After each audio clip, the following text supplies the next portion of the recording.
Gracias a todos.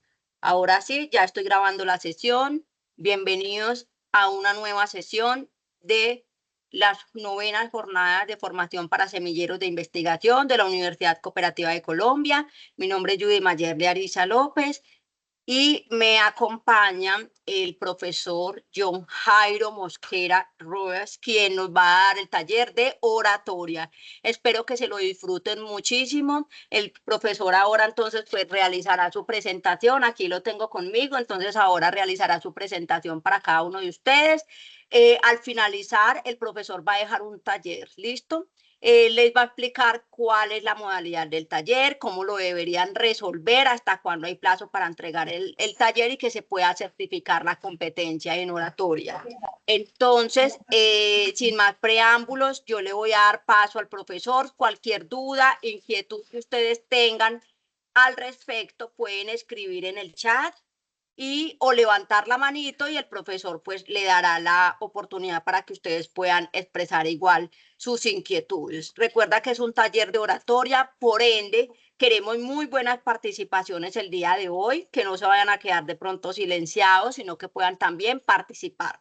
Entonces, bueno, bienvenidos a todos. Al final de la sesión les voy a entregar el enlace de asistencia y el profesor les va a compartir el taller. Muchísimas gracias y bueno, que se disfruten esta tarde con oratoria. Bienvenido, profesor. El espacio y el micrófono es todo suyo. Muchas gracias.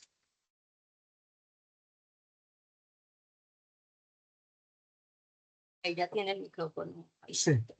bien puede. Bueno, hoy me corresponde trabajar con ustedes oratoria.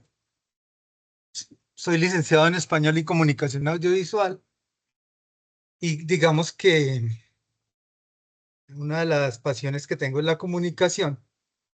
Entonces, a partir de eso vamos a trabajar la oratoria como un proceso de comunicación, pero es un proceso de comunicación que lo que logra es realmente transformar.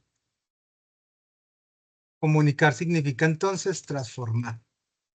Transformar a quien al auditorio. En este sentido, vamos a mirar ese tipo de acercamiento a la oratoria, no solamente la oratoria clásica, que son los elementos básicos de la oratoria, sino también a lo que significa comunicar. ¿Ven la diapositiva? Sí, profe, buenas tardes. Buenas tardes. ¿Cómo les ha Buenas ido? tardes, profesor. Sí. Profe, Sí, para señor. pedirle un favor, Dime. estas diapositivas las comparte. Sí, yo se las manda porque ahí mismo está el taller. Profe, una pregunta es que esta mañana tratamos de conectarnos, pero no fue posible. Y es que hasta ahora estamos ingresando porque no teníamos los links. O sea, el profesor de nuestro semillero nos los dio después de que ya habían pasado las primeras sesiones y es necesario la certificación. ¿Ahí qué podemos hacer?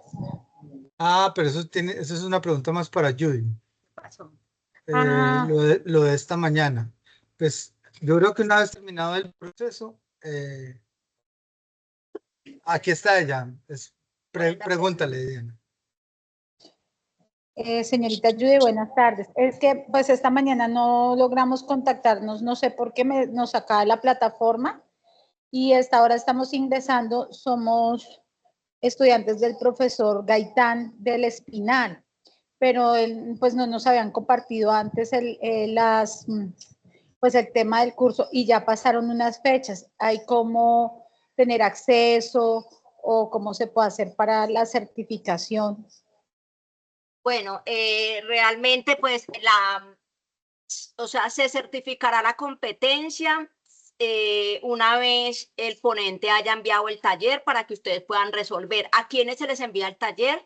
Solamente a los que participaron de la ponencia, ¿cierto? Que estuvieron en la ponencia esta mañana, en el taller de Turnitin. Entonces, a esos correos que aparecen en las asistencias se les enviará entonces el taller y pues se les dará unos plazos para que puedan enviar el taller corregido pues, o realizado, digámoslo así. Me perdí, o sea que ustedes van a enviar un taller. Claro, la y uno idea lo realiza. es que se envía un taller. No todas las ponencias tienen taller. En el caso de esta vez, por ejemplo, el profesor va a dejar el taller de oratoria, ¿cierto? Entonces, esta mañana yo ya me conversaré entonces con el ponente a ver si él va a entregar taller o va a enviar taller a los correos de los que participaron. Siendo así, pues les llegará a sus correos la notificación para que ustedes lo puedan resolver y certificar la competencia. De lo contrario, pues entonces se le toma como participación, ¿cierto? No tendría entonces la resolución del taller. Pero en este caso, sí, este taller de oratoria, el profesor sí va a dejar taller para certificar la competencia en oratoria. Ah, ok. Y entonces, por ejemplo, los talleres que ya no vimos, es que certifican taller por taller. Es que Exactamente. ¿Qué pasó? Los talleres del mes de septiembre, del mes perdón, los que tuvimos en agosto, ¿se acuerda que fueron dos fases? La de agosto y la de ahora. Los de agosto, los que participaron, algunos de los talleristas sí entregaron ese taller y eso se les van a certificar la competencia para los que participaron. Lo que pasa es que lo que tengo entendido, Diana, es que tú no tenías, no, o sea, no te había llegado, ¿cierto? Como la notificación de que íbamos a estar en estas jornadas de semilleros. Entonces ahí sí es hablar de pronto con el de la biblioteca, el personal de biblioteca, para que pueda ser recíproco estos talleres en próximas oportunidades, ¿sí? Porque la idea es que ustedes no se pierdan ninguna de las temáticas. Entonces yo ya me conversaré con ellas, pero bueno, ya estás aquí, entonces pues certificarías entonces la de oratoria por ahora. Gracias. Gracias. Gracias, Bueno, profesora. También. entonces, prosigamos. Lo que vamos a construir aquí es un proceso comunicativo y eso es lo que realmente es la oratoria. La oratoria es un conjunto de técnicas que vienen tanto desde los griegos como de los romanos, pero específicamente es cómo hablar en público. A mí me interesa mucho cómo hablar en público, pero también cómo darles a ustedes como algunas herramientas para poder que puedan mejorar esas, digamos que limitaciones que nos dejan en el bachillerato o en primaria, o alguien que nos dijo que no podíamos hacer eso, que eso es un elemento psicológico bien pesado en la oratoria, y pues les traigo varios elementos para poder trabajar pues con ustedes el día de hoy. Entonces, desde esa perspectiva, vamos a mirar la oratoria. Me dicen por favor si la pueden ver la pantalla. Sí, señor. Seamos muy participativos. Sí, es muy importante eso. Preguntemos, trabajemos sobre eso. Hagamos que el ejercicio del taller sea un taller realmente. No solamente una conferencia, porque quien hace una conferencia simplemente se sienta y habla nomás. Quien hace un taller trabaja bajo una dinámica. Entonces, desde esa perspectiva tenemos que la oratoria del discurso común al discurso disciplinar. Cualquier tipo de oratoria, sea una oratoria jurídica, sea una oratoria científica, sea una oratoria artística, en cualquiera de los áreas en las áreas del saber, está vinculada a el cerebro. Uno lo primero que tiene que saber es qué tipo de cerebro tiene para poder aprender, para poder dictar una conferencia, para poder enseñar cuando uno enseña. Y la mayoría de los seres humanos no tienen esa capacidad de asumir el proceso de autoaprendizaje en el sentido de que yo tengo que hacer algo de autocrítica y también buscar las herramientas para poder entender cómo aprendo. Eso generalmente está muy vinculado al profesor, pero pues como todos aprendemos, todos también tenemos como que poner un granito de arena en el proceso de aprender cómo aprendemos. Ahora, si yo estoy en una universidad, si yo estoy haciendo un pregrado, un doctorado, yo tengo que entender que que parte del proceso de formación está vinculado directamente a cómo yo asumo el estudiar y cómo yo asumo el aprender, y eso significa que yo tengo que entender cómo aprendo. Desde esa perspectiva, entonces, tenemos que tener dos concepciones bien definidas con respecto al aprendizaje de la oratoria. Lo primero es tengo que saber, como les dije, cuál es mi cerebro predominante. Si yo soy lógico, si soy derecho, si soy central. Si yo soy lógico, entonces veo la vida desde una línea, veo la línea desde todo lo que tenga que ver con lo organizacional, organizativo, pero eso no es lo más importante, sino que tengo la posibilidad de ver mucho más allá de lo que las demás personas ven, ver los errores de los sistemas, de las personas, de todo lo demás. Eso es una gran cualidad que tiene la persona que tiene una predominancia de hemisferio izquierdo. El que tiene una predominancia de cerebro derecho es el creativo. Ya no es el analítico o el lógico, sino que es el creativo, la creativa. Ven círculo, ya es una persona que aprende a través de las texturas, del color, de el arte en todas sus manifestaciones. Y el central, que falta allí en la gráfica, que sería el cerebro que permite la organización a través de reglas específicas en una sociedad, en una institución, etc. Entonces hay tres tipos de cerebro: el cerebro derecho, que es creativo; el cerebro izquierdo, que es racional o analítico; y el cerebro central, que es organizativo o secuencial. Si uno ya sabe qué tipo de cerebro tiene, va a ver que tiene cierta predisposición a hablar en público y que no tiene cierta predisposición para hablar en público.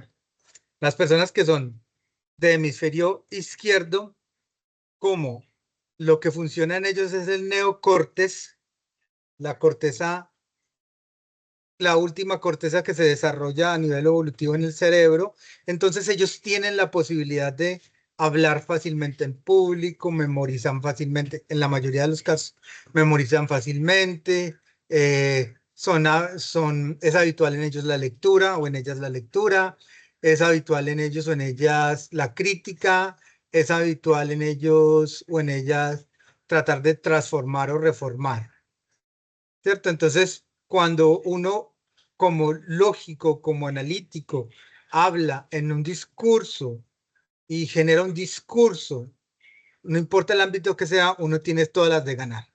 ¿Por qué? Porque su cerebro está vinculado a la comunicación. Más los que somos de hemisferio derecho, somos más creativos, somos más centrados en el color, en la textura, en lo circular, en lo sintético. Y nosotros somos mucho más dispersos para el discurso y somos muy nerviosos. Entonces, eso va en contra del orador que es creativo. La ventaja del orador que es creativo es que no necesita preparar el discurso. Él o ella tienen mucha competencia en un área, fácilmente con lo que ellos han leído. Se sientan 5 minutos, leen algo y ya saben qué es lo que van a hacerlo y lo desarrollan de una manera muy fluida, no hay problema, cuando se ha adquirido la experiencia. El problema es el miedo o el pánico escénico. Y la persona que tiene hemisferio central, pues está vinculada más a lo procesual, a la norma, a la ley. Entonces va a siempre llevar un discurso bien elaborado, bien justificado, bien centrado en lo que se quiere y planificar. Esos son los tres tipos de cerebro. Cuando uno sabe qué tipo de cerebro tiene, entonces uno sabe qué debe pulir y qué no debe pulir en el proceso oratorio. Una de las cosas que hace que un orador sea un excelente orador es que es consciente que los orígenes de la oratoria están en el discurso cotidiano. No están en los libros no están en los manuales de oratoria, no, están en el discurso cotidiano, porque el discurso cotidiano es lo conversacional, y lo conversacional es lo que permite desarrollar toda la estructura del discurso a nivel disciplinar, sea uno abogado, sea uno médico, sea uno profesor, sea uno administrador o contador, no importa. Cuando uno ya tiene el dominio del discurso, uno fácilmente puede entrar a trabajar con el público. De acuerdo a al tipo de público, pues uno entrará o no entrará en pánico en el caso de los derechos, o simplemente tendrá que esforzarse un poco más en subir el discurso, cualquiera de los cerebros, cualquiera de las personas que tenga esa predominancia. Pero cuando los discursos son para poblaciones que no tienen un tipo de educación como la del profesional, entonces uno tiene que aprender a trabajar los códigos. Entonces, lo primero es que la oratoria viene del discurso cotidiano y emplea los 3 hemisferios del cerebro para lograr comunicar, pero que cada cerebro cada persona tiene una predominancia cerebral, derecha, izquierda o central, y de acuerdo a esa predominancia que dio la familia y que dio la evolución, pues entonces uno puede desarrollar el discurso con mayor o menor facilidad. ¿Qué preguntas tenemos hasta ahora?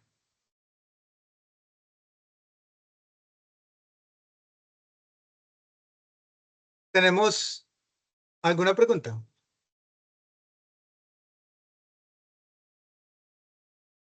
Vamos a No, mirar, profe. gracias, vamos a mirar en esta obra de teatro algunos Pero elementos. eso, Dime. no, que también le iría con lo de inteligencias múltiples, porque es que también he visto la facilidad, el caso mío soy muy en la parte artística, de la parte gráfica, Ajá. aunque también por necesidad uno lo hace planteando, pues se va aprendiendo. Y Sí, la idea es la intención, la que se va a hacer y lo que uno ya planea para armar. La dificultad es a veces crear una estructura lógica en el proceso de la argumentación para poder dejar claras las propuestas y lo que uno quiere realmente llevar al público. sí, muy bien eso. ¿Y por qué la dificultad? Porque eres creativo. El creativo tiene un orden caótico, como una estrella, como un bosque, ¿cierto? Pero el lógico sí sabe organizar el discurso de manera secuencial, y el central aún más. Entonces lo que nosotros tenemos que hacer es coger un papel y decir, 1, tal cosa, 2, tal cosa, 3, tal cosa, 4, tal cosa. Hacemos un central artificial, ¿cierto? Lo que queramos exponer o lo que queramos hacer. Entonces nosotros tenemos que organizar el cerebro, porque nuestro cerebro tiene un orden anómico, caótico. En cambio, la escuela o la universidad tiene un orden lógico. Entonces nosotros tenemos que adaptarnos a la escuela y no la escuela a nosotros, desafortunadamente. Por eso muchas personas que son geniales deciden salir de la escuela. Bill Gates, todos ellos, ¿cierto? Han salido de la escuela porque ellos son creativos. A ellos no les interesa el orden secuencial de una universidad, no les interesa el orden secuencial de, de una escuela, porque no se adaptan, ellos simplemente no se adaptan. Pero pues nosotros que no somos genios, sí podemos adaptarnos progresivamente. Y esa es la forma más fácil para realizar el proceso. ¿Qué otra pregunta hay? A mí me interesa mucho que pregunten. Listo, vamos a mirar unos momenticos el discurso común en una obra de teatro. Como ya saben, yo soy de hemisferio derecho, por eso escojo un discurso que está vinculado a la parte de las artes. Ya lo compartiste con audio, ¿no? No, si fuera lógico, ¿qué haría? No me interesaría, ¿sí o no? Traería una conferencia. De pronto, sí, de pronto una conferencia o de pronto un escrito para ver la estructura del discurso. Eso. ¿Por qué? Porque al lógico le interesa eso. Pregúntale que si ya, ¿Ya lo pueden ver? espérate, que si lo escuchan. ¿Lo No, escuchan? todavía no. ¿Lo escuchan? Ahora sí, la propaganda Sí, ya se escucha. Ahora yo estoy pensando en Ya. otras cosas, como nunca Escuchemos un pensar en momentico. nada. O si de pronto se te ocurre pensar en arreglarte. ¿En arreglarme? ¿Cuánto tiempo hace que yo no me arreglo? No, eso sí es cierto, mamita. ¿Para qué le digo que no? Sí, sí. ¿Cuánto hace que yo no voy ni a una peluquería? Mírame las uñas como las tengo todas llenas de uñeros. Yo me convertí en una ermitaña y todo es por tu culpa. ¿Por culpa mía? ¿Por qué por culpa mía? ¿Por qué por culpa mía? Entiéndote porque no te falte nada. Yo lo único que hice en la vida fue cambiar de papá. ¿Y ahora qué me toca? Lavar, planchar, cocinar, mercar, ahorrar. Todo lo terminado en ar. Sí, como...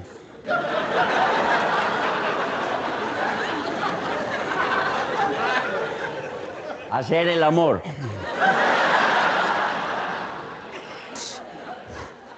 Ojalá. Pulir, surcir, sacudir, despercudir. Bueno, esas son tareas de las amas de casa, uno no puede hacer nada. Es que yo no nací para ama de casa, mijito. A mí en mi casa no me tocaba mover un dedo. No es que a mí me criaron para reina. Sí, pero para reina la joda, mamita, porque cuando Dios nuestro Señor dijo, salgan las apoltronadas y las cantaletosas, usted ya lleva 2 cuadras y media de ventaja. Usted no se queda atrás, mijito. Usted es más cansón que 20. 20 encima. O debajo, yo no sé. No, seguro que debajo. ¡Ay, César! César no, César Rincón, más respeto.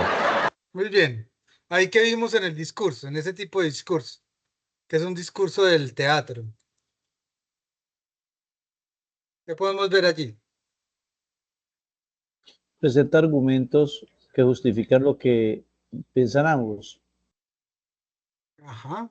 Es también el humor. Sí, Los grandes oradores tienen humor. Si usted no tiene humor, si usted no busca cómo hacer que el otro esté, no que se ría, pues no todas las veces se tienen que reír, pero sí por lo menos que tengan la posibilidad de estar bien en el proceso del discurso, sentirse atraídos por el discurso, sentirse cuestionados por la temática, se pierde.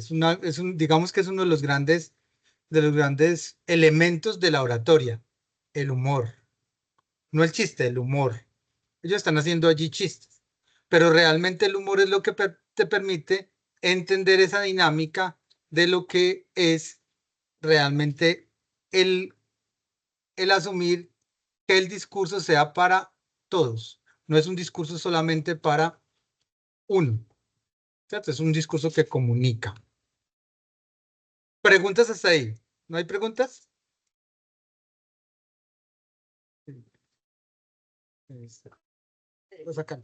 Si lo pusieran en primer plano. No, ya está en primer plano, Judy. Listo. Entonces, desde esa perspectiva, ese es el primer elemento que trabajamos, el humor. La oratoria, entonces, sigue siendo el arte de hablar en público. Pero ese hablar en público es hablar con elocuencia, pero sobre todo con el código adecuado. Yo no le voy a decir a mi mamá, madre, es que la estructura referencial de la matemática está compuesta por la división algebraica, aritmética y geométrica. ¿Qué me va a decir mi mamá? Si yo voy con ese discurso a mi casa. Muchas cosas. el vocabulario no lo entiende. Podrían entender el vocabulario si ella no conoce ese tipo de lenguaje. Exacto, ella no lo conoce. Podría hacerla sentir mal de que usted ahora que tiene estudios, entonces la toma por ignorante. Esas serían algunas cuestiones. Algunas cuestiones. Inclusive hasta podría ser confuso el mensaje que uno manda, ¿no? Como tú lo dices, Diana.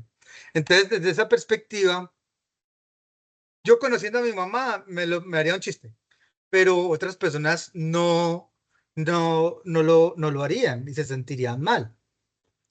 Porque es que el código, además de la parte del humor, el código es el segundo elemento más importante de la oratoria, ¿cierto? yo tengo que hablar en el código adecuado. Si estoy hablando con psicólogos, entonces hablo desde la perspectiva psicológica. Pero si estoy en la cafetería hablando con mi amiga psicóloga, entonces yo hablo como en el discurso conversacional cotidiano, sin ningún inconveniente, ¿cierto? Entonces, uno tiene que aprender a trabajar los códigos. Si yo voy a una comunidad, soy investigador comunitario, entonces voy a una comunidad, entonces trabajo con el lenguaje de la comunidad, pero también trabajo con el lenguaje sociológico, psicológico, depende de la carrera que estés llevando. Entonces uno primero tiene que tratar de siempre generar algo de humor dentro del proceso. Segundo, debe de utilizar el código adecuado. Eso permite el desarrollo de la elocuencia. ¿Qué es la elocuencia? Saberse expresar con soltura, pero eso significa también saberse expresar con las manos. Ahorita vamos a hacer un ejercicio para poder mirar ese sistema que en lingüística es tan importante como la comunicación oral, que es toda la parte kinésica, sinestésica, etcétera, que acompaña el discurso. Y la finalidad siempre es persuadir o conmover al auditorio, persuadir sobre un tema. Específicamente ustedes que están trabajando en semilleros y que están trabajando en eso, específicamente sobre un tema. Y ese tema está vinculado a la ciencia. Y desde esa perspectiva, entonces tenemos que hay unos elementos en el discurso. Y esos elementos son elementos que vienen desde hace mucho tiempo y que han sido estudiados, pero que puede uno variarlos de alguna manera de acuerdo al estilo de la conferencia o del discurso que uno va a hacer. Vuelvo y les digo, no es lo mismo que yo le voy a dar un discurso a diseñadores, que se lo voy a dar a psicólogos, que se lo voy a dar a contadores, que se lo voy a dar a ministros, que se lo voy a... No, es muy distinto. Muy distinto porque el código y el contexto sociocultural ha cambiado. Entonces cambia el discurso y cambia el nivel de elocuencia del discurso. Entonces lo primero es que hay dos elementos esenciales, el habla y el elemento verbal. Y esto está vinculado con lo que uno dice en el discurso. Y la forma, la entonación, la cadencia son fundamentales. La proyección de la voz, la claridad. Y algo que casi nadie utiliza es el silencio. El silencio es fundamental porque permite dar un espacio para que el otro reflexione, pero también para dejar en suspenso el auditorio. Entonces les voy a enseñar el primero, que llama el tono. El tono. Si yo estoy, como esto es para semilleros de investigación, si yo voy a estar haciendo una ponencia en un espacio abierto, mis tonos, aunque sean bajos, medios y altos, van a prevalecer siempre en el alto. ¿Por qué?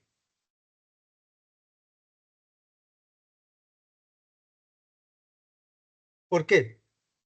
Porque yo tengo que hablar más alto cuando estoy trabajando con un póster en semilleros. Porque estoy con gente al lado, porque mi voz se va a ir fácilmente porque no hay barreras que la detengan y que me devuelvan la onda. Esa onda que permite que el sonido se mantenga en un auditorio.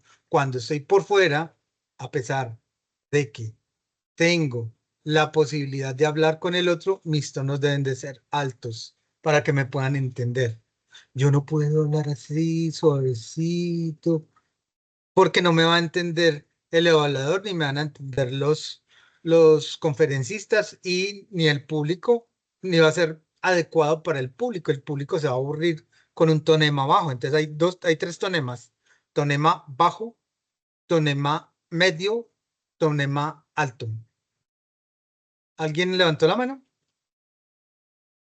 Sí, profe, yo. Dime. Profe, en la oratoria, digamos que sus elementos esenciales, el habla y los elementos no verbales como la proxemia, sí, todos estos, ¿cómo ha variado o cómo se tienen que asumir? Porque es que una cosa es cuando uno tiene el público enfrente, ¿sí? Cuando Sí. uno tiene el público enfrente es más fácil sentir, perdón las redundancias, tener la cercanía del público y si uno intuye, o sea, uno intuye, ve los rostros, sabe si está aburriendo a la gente y puede hacer algo dentro de su discurso, dentro de sus elementos no verbales para llamar la atención del público y para que no se me distraiga. Pero dentro de estas plataformas es muy difícil. Sí. ¿Cómo asumirlo dentro de estas plataformas cuando uno no ve rostros, sino, por ejemplo, como ahora mismo vemos solo pues todas las cámaras apagadas? Si las viera prendidas no tengo esa misma cercanía. ¿Cómo eso en un reto? ¿Cómo asumirlo? Y muchas de nuestras conferencias como semilleristas, si bien algunas son en público, otras son por estos medios. Otras son por medios, sí. Muy importante eso que me preguntas. Mira, la verdad, la tecnología nunca va a poder suplir el elemento humano. O sea, lo humano no se puede suplir a través de medios. Yo estudié medios.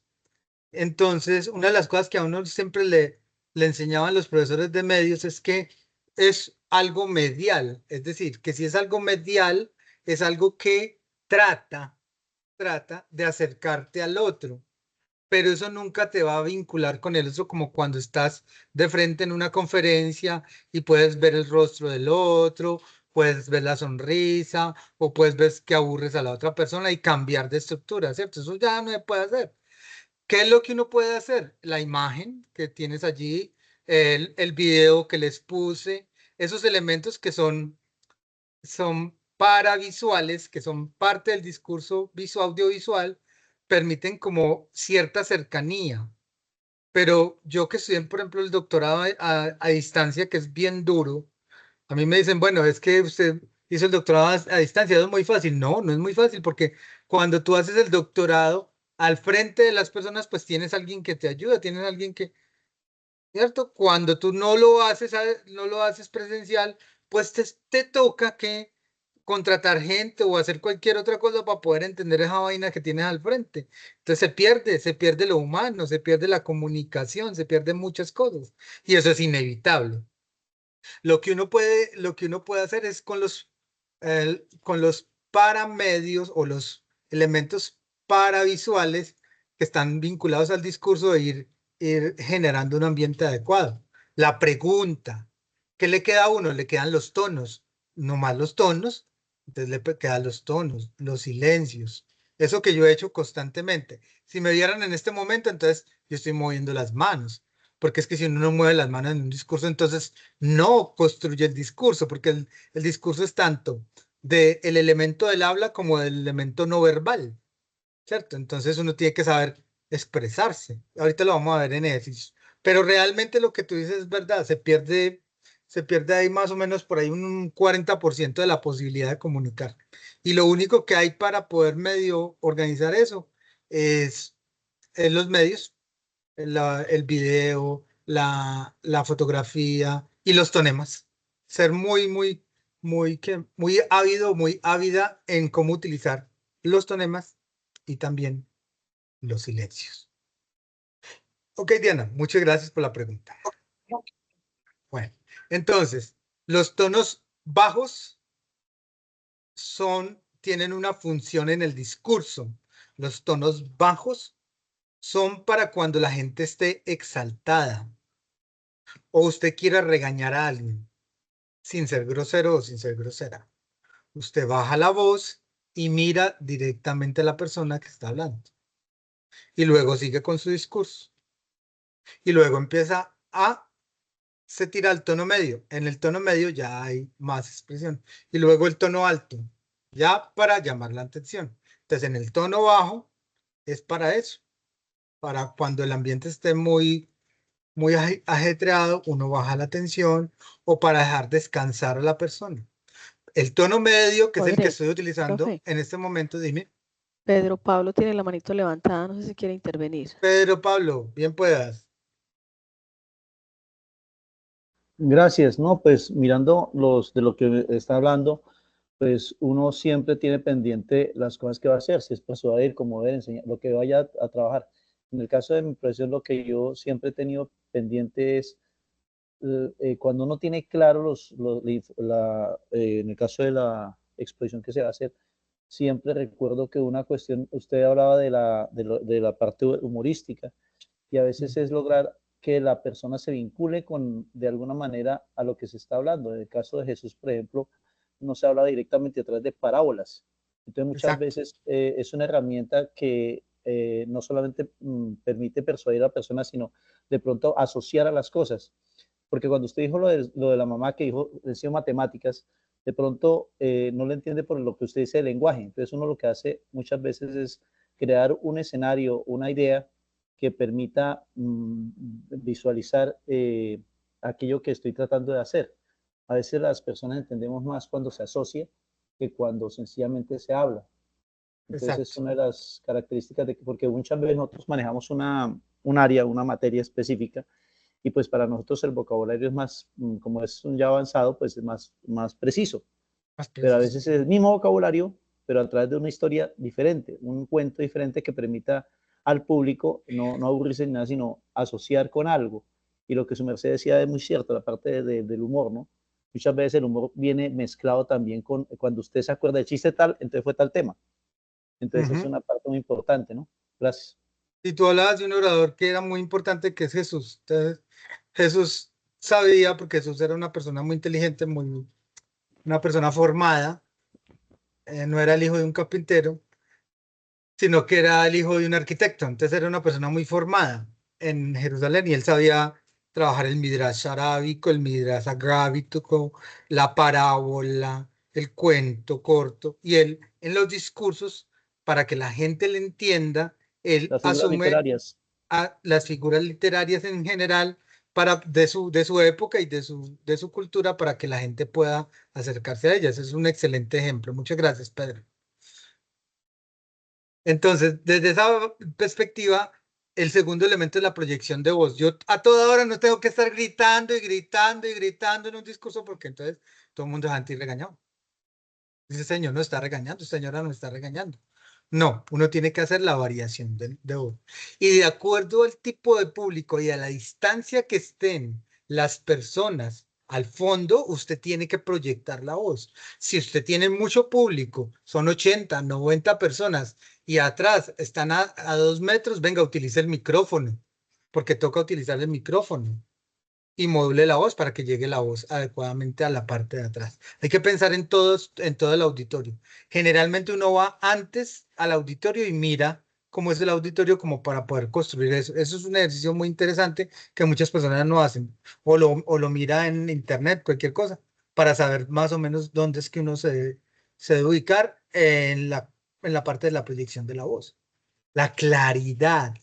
Hay que articular adecuadamente los fonemas de la lengua, ¿cierto? Es muy importante eso. Y el uso del silencio, que a veces permite la expectativa, permite que el otro se pregunte, etcétera. Entonces, esos son como los elementos del habla verbal que es muy importante que se tengan en cuenta. Hay otros elementos no verbales, que son la kinesis, los gestos. La proxemia. La proxemia es la distancia que hay entre uno y el público. La postura. Yo no puedo llevar las manos a la cintura si estoy haciendo una conferencia en un auditorio sobre ciencia.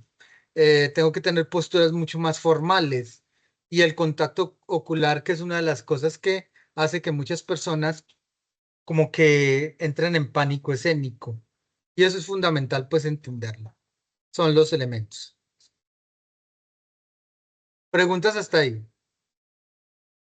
¿Qué hacer? Buena tarde para todos. Buena Buenas tarde, tardes. profesor. ¿Qué hacer cuando de pronto le hacen una pregunta que de pronto uno no tiene respuesta para esa misma? O que de pronto en su discurso le ganaron los nervios y se quedó bloqueado, porque suele suceder en algunos casos. Cuidado que lo están mirando en cámara. Sí.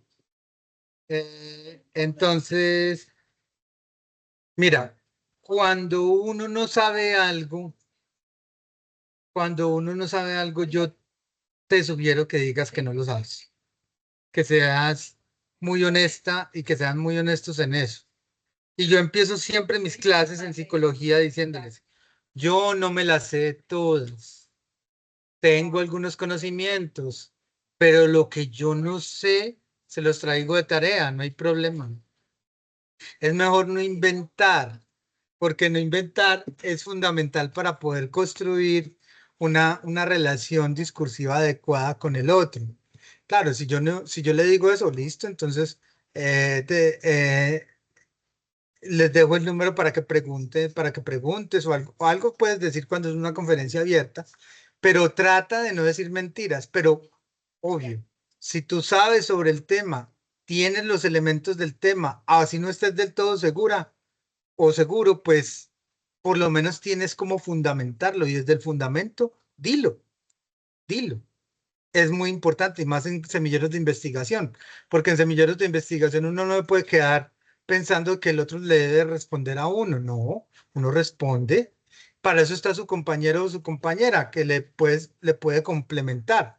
Entonces, cuando le diga el para evaluador a uno, vea, tal y tal pregunta, y usted dice, bueno, es de esta y esta manera. Entonces, cuando el compañero no, el compañero sepa que va a complementarle, entonces le dice, perdón, profesor, voy a complementar a mi compañero. Es esto, eso, eso. Y entre los dos o entre las dos, lo que hacen es complementar la pregunta. Eso en el ámbito de semilleros de investigación, porque la oratoria que yo estoy enseñando aquí tiene que ver es con semilleros de investigación. Entonces, desde esa perspectiva, pues tenemos de dar todo un acompañamiento de equipo, que es importante planificarlo. Importante planificar eso, importante ensayar el discurso, importante ensayarlo 2 o 3 veces, mínimo 3 veces para mí, cuando son discursos muy relevantes. Cuando uno no tiene mucho dominio, hay que leer sobre el tema, no hay que esperar hasta el último día para leer, hay que subrayar, hay que tomar notas. Son cosas muy importantes. Bueno, acá tenemos uno de los oradores más importantes que tuvo Colombia. ¿Por qué? No hay mucho tiempo, pero quiero como subrayar esto. El discurso político de Gaitán era un discurso del pueblo, un discurso que sin dejar de ser político, sin dejar de ser revolucionario, deja de ser un discurso de las élites para volverse un discurso popular. El discurso popular es muy importante, es una de las formas del discurso que existen. Pero el discurso popular, ¿qué significa? El discurso popular significa que tú tienes que vincularte directamente con el público. Lo mismo cuando estés haciendo una exposición de tu ponencia, una exposición de tu póster. Son personas que vibran en tu código, que manejan tu código disciplinar. Entonces, hazlas vibrar a través de eso, ponle pasión a eso. Si algo tiene el discurso político de Gaitán, es el discurso de la pasión. Les recomiendo que lo miren, para que miren cómo moviliza el pueblo. Más que el de Gaitán, más que el de otros políticos, el de Gaitán es uno de los discursos más importantes porque permite relacionarse con las masas a través de generar una empatía discursiva con ellos. Entonces, es muy importante pues que lo miremos desde esa perspectiva. Hay una distribución de los elementos en la comunicación que son fundamentales. Y aquí pues voy a tratar como de centrarme en ellos, pero también de darles algunas pautas. Este psicólogo lo que hace es que empieza a analizar el proceso comunicativo relacionado con el lenguaje corporal y cómo el lenguaje verbal y el lenguaje corporal son una unidad discursiva. Y hacer una unidad discursiva, eso cuando uno maneja ambos adecuadamente, puede realmente ser un orador o una oradora exitosa o exitoso. ¿Por qué? Porque un buen discurso sin un buen movimiento de manos, sin los silencios adecuados, sin un tono adecuado, no permite entonces que haya correcta comunicación y que el otro genere la empatía necesaria. Entonces, miren lo que él dice. En el proceso comunicativo, el lenguaje corporal influye en un 55%. Miren la carga de significado que tiene el lenguaje no verbal. Kinésico, proxémico, etcétera, etcétera, etcétera. Es un 55%. O sea que si usted sabe manejar ese 55%, usted ya ha ganado ese porcentaje en el discurso. Puede que su oratoria no sea la mejor en la parte oral, valga la redundancia. Puede que no, pero si usted adecuadamente maneja su gestualidad y todo lo que significa lo paralingüístico, lo que va al lado del discurso, entonces usted está ganando un 55%. El tono de la voz en un 38%, es decir, porque el tono es el que permite que usted se centre o no se centre en el discurso. Y mire lo que él dice, el lenguaje verbal solamente en un 7%. ¿Ven? Entonces, ustedes lo pueden ver en Hitler. Simplemente Hitler era todo lo malo que ustedes quieran, pero era un excelente orador. Yo no les miro a él sino la oratoria nomás. Pero ¿qué hacía Hitler? Hitler hacía lo que hacían los romanos. Los romanos cogían el discurso paralingüístico y empezaban a realizar el discurso sin hablar. Solamente el movimiento de las manos. Cuando ustedes miran a Hitler o miran a los grandes oradores del siglo XX, del siglo XXI, ustedes ven que ellos lo que más hacen es el movimiento de las manos. Y a través de ese movimiento de las manos y de los gestos, comunican adecuadamente. ¿Qué hacen los grandes oradores? No hablan, pero sí ejercitan el discurso no verbal. Ese es un ejercicio que se puede hacer. ¿Preguntas hasta ahí? ¿Tienen alguna pregunta? No, señor. Bueno, el discurso, vamos a hacer un ejercicio. Vamos a hacer un ejercicio y dejar de presentar. ¿Ahí ya me ven? Sí, señor. Listo, Sí, señor. listo. Vamos a hacer un ejercicio de improvisación. Pónganme en un tema. Y me dan 2 minutos para el tema. El último elemento es la capacidad de improvisar. ¿Quién quiere darme un tema cotidiano?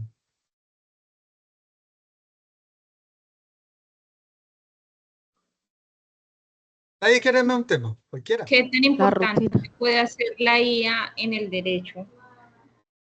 Eso es un tema disciplinar. Bueno, en el derecho. ¿Qué tan impactante? Fue lo que me dice. Sí, tan importante, relevante. Tan importante. A ver. Hay que empezar por lo que es la IA. Dame 2 minutos, por favor. Ahí. 2 minutos. Me pones ahí, por favor. La IA o la inteligencia artificial es un desarrollo tecnológico que emula o trata de imitar a la inteligencia humana. La ventaja de ese tipo de inteligencia es que es un tipo de inteligencia parametral, es decir, A, B, C como resultado. 1 más 1 es igual a 2. Entonces hay unas relaciones lógicas, ¿cierto? Cuando uno trabaja con el derecho, uno tiene la posibilidad de entender que las relaciones más que lógicas son relaciones procesuales, pero que dentro del artículo hay una relación lógica y que esa relación lógica es fundamental y sobre todo funcional para poder entender realmente qué es la norma y cómo se aplica la norma. Tenemos un tipo de derecho que es un tipo de derecho muy amplio, ¿cierto? Que está ahorita vinculándose a lo oral. Ya está muy vinculado, pero todavía le falta mucho porque hay naciones que por siglos han estado vinculadas más al derecho oral que al derecho escrito y nosotros estamos más vinculados al derecho escrito. Entonces, todavía ese concepto del escrito es fundamental y la IA te puede permitir encontrar diferentes relaciones entre normas, diferentes relaciones entre artículos de ley, analizarlas desde otra perspectiva, darles un nivel de significación distinto para poder entenderla a profundidad o mirar también cuáles son las problemáticas que tiene la misma normatividad. Si hay baches jurídicos que hacen que sea mucho más difícil, pues ya, entender esa dinámica de la aplicación de la norma. Una cosa es la norma construida desde la ley en el mundo teórico, como lo dice Husserl, el mundo de los fenómenos del derecho, el mundo de los fenómenos de las matemáticas, el mundo de los fenómenos de la psicología, y otra cosa muy diferente es la aplicación de la ley. 2 minutos. No soy abogado, pero te hice una improvisación. El último elemento que es tan importante como la planificación es la improvisación. Uno tiene que aprender a improvisar. Y ahorita me preguntaban que si uno no sabe algo, ¿qué? Pues si uno lo sabe, improvise una relación. Ustedes están en un currículo que trabaja el pensamiento relacional y el pensamiento abstracto ampliado. Entonces, desde esa perspectiva, unan, generen procesos y den soluciones. Pedro, bien pueda.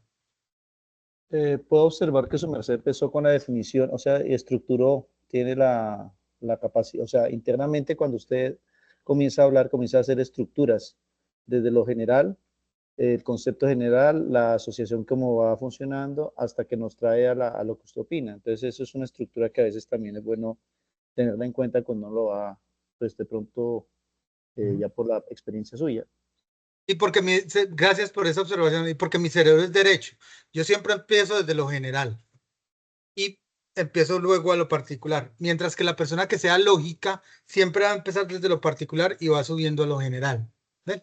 Es muy diferente. Entonces, cada persona va a tener un estilo específico para hacer el proceso de oratoria y es fundamental hacerlo. Pero si usted no sabe improvisar, y una de las funciones esenciales de la oratoria es improvisar, no mentir, porque la oratoria está vinculada a la ética griega y a la ética romana. Entonces, el ejercicio de la oratoria es un ejercicio del discurso crítico, sí, o del discurso expositivo, sí, pero también del ejercicio ético. Si tú no sabes, pues di, no lo sé, o mi perspectiva es esta. ¿Tú cómo lo miras? Eso no hace que tú seas mejor o peor orador. Eso hace que tú seas ético dentro del proceso de oratoria o ética dentro del proceso de oratoria, que es fundamental en la ciencia. O sea, ha perdido mucho el concepto de ética en las ciencias y más en Colombia que tenemos la concepción del vivo, ¿no? Echa la ley, echa la trampa. ¿Qué más preguntas que podemos hacer o queremos hacer? Listo. Entonces el ejercicio para el proceso de certificación va a ser el siguiente. Lo pueden hacer individual, pero yo preferiría que lo hicieran en grupos, porque cuando vamos a trabajar en grupos, cuando vamos a trabajar en la realidad, siempre trabajamos por equipos de trabajo. Sí, equipos de... Ahí ya ven el ejercicio. Sí, profe. Listo, entonces 3 estudiantes van a hacer el ejercicio no verbal, van a improvisar allí, van a organizar un discurso, van a tratar de acompañar el discurso verbal con el no verbal hasta que ustedes se sientan seguros o seguras de lo que van a hacer. Primero van a hacer el ejercicio entre ustedes 3 o entre ustedes 2 y lo que hacen es hacer todo el proceso de preparación del discurso verbal con el no verbal. Ok, es el primer elemento que es fundamental. Tema libre. El tema es libre, sí. Puede ser inclusive de sus disciplinas, no hay problema. Ahora, hay una unas partes del discurso que es importante. Lo primero que hace uno es una introducción, entonces uno dice, bienvenidos, bienvenidas. Ustedes saben que uno de los grandes misterios del universo es el origen del mismo.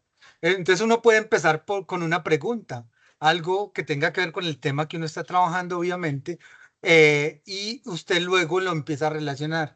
Entonces, alrededor de esa dinámica del universo, entonces, la oratoria se vincula con ser también un lugar inexplorado, como lo es a veces el universo. A veces no sabemos cómo llegar al público, nos sentimos perdidos ante, y empieza usted a unir, a relacionar, por eso se llama pensamiento relacional, ¿cierto? Usted capta la atención de la audiencia y presenta el tema a través de eso, de una reflexión, de cualquier cosa que tenga que ver o vincularse con el tema, pero que sea seguido si la exposición es seria. Si la exposición no es tan seria y es más cotidiana, puedes recurrir a chistes o puedes recurrir a la última noticia. Exacto. Ok. Eso permite, pues, entonces que se dé un gancho. Entonces, uno puede hacerlo a través de la anécdota, una pregunta, una estadística impactante, una cita relevante de un autor y empezar a hacer el gancho. Luego está, es para que vas a realizar el discurso. Entonces le dices a la gente qué es lo que vas a hacer y cómo lo vas a hacer. Luego está el cuerpo. Y en el cuerpo está que debes desarrollar y argumentar el tema principal del discurso. Entonces ya vas a empezar sobre el tema principal y cómo ese tema principal hace que sea más, se pueda desarrollar adecuadamente el discurso. Tú vas dividiendo el cuerpo en varios puntos clave y en esos puntos clave entonces puedes ir desarrollándolo poco a poco, lo vas planificando. 1, 1.1, 1.2, 1.3. Y eso es para ti, eso no es para la persona, eso es para ti. Y luego está la conclusión. El objetivo que tú o el propósito que tú pusiste allí lo debes concluir. Debe ser coherente lo que dijiste en un principio con lo que estás diciendo al final. Luego haces un resumen donde se repasa brevemente todos los puntos del discurso y el llamado de atención tiene que ver a la importancia pues, del tema y la relación que tiene con el tema. Luego haces un cierre impactante, algo que haga que el otro pues se centre en la temática y le quede algo en su memoria a corto, a mediano y a largo plazo. Me hice entender cómo es el ejercicio. Sí, señor. Eso lo ¿Qué, enviamos ¿qué de una vez preguntas ahí. hay? No, ya te voy a decir eso. ¿Qué preguntas hay sobre el Qué ejercicio? pena, disculpe, esto no tiene nada que ver con lo que su merced está hablando. Es que dentro de donde uno llena ¿la qué? Clara, ya te lo puse en el chat, multicampus. ¿La qué? Gracias. Ah, bueno. La asistencia, profe. La asistencia. Ah, bueno, listo. Entonces, lo que vamos a hacer es el ejercicio. Yo hasta el jueves a las 2 de la tarde les recibo a las personas que quieran realizar el ejercicio y certificarse. Lo hacen en un video para que, y lo suben a YouTube o a cualquier otra plataforma y me mandan el link con el nombre de las 3 personas, por favor.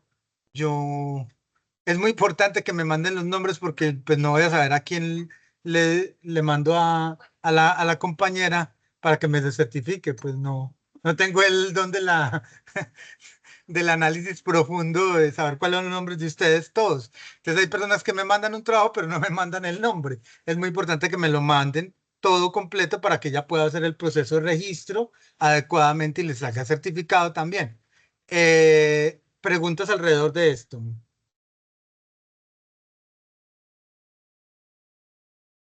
Sí, también tiene que ver con la pregunta anterior de mi compañera, es que donde están los temas que se dieron, que este es el de oratoria, no aparece ahí para la asistencia.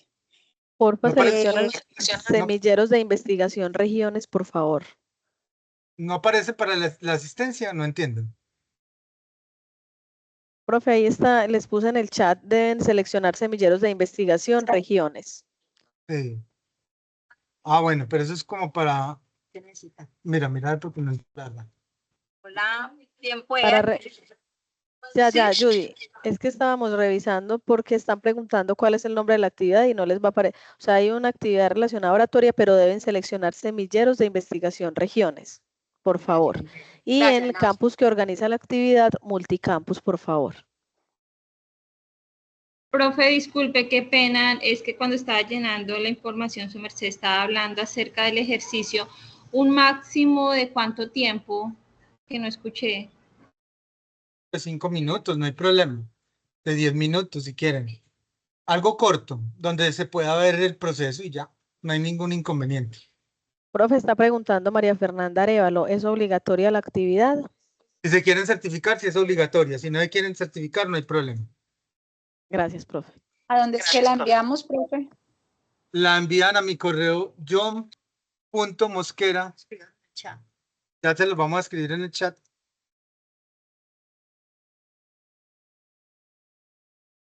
Una pregunta, obligatoriamente Dime. tiene que ser 3. Dime.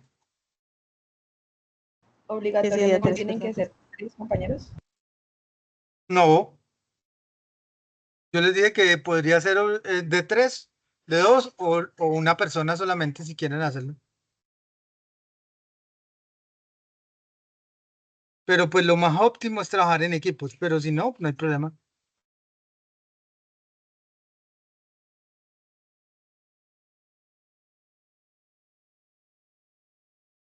Ahí les mandé el correo.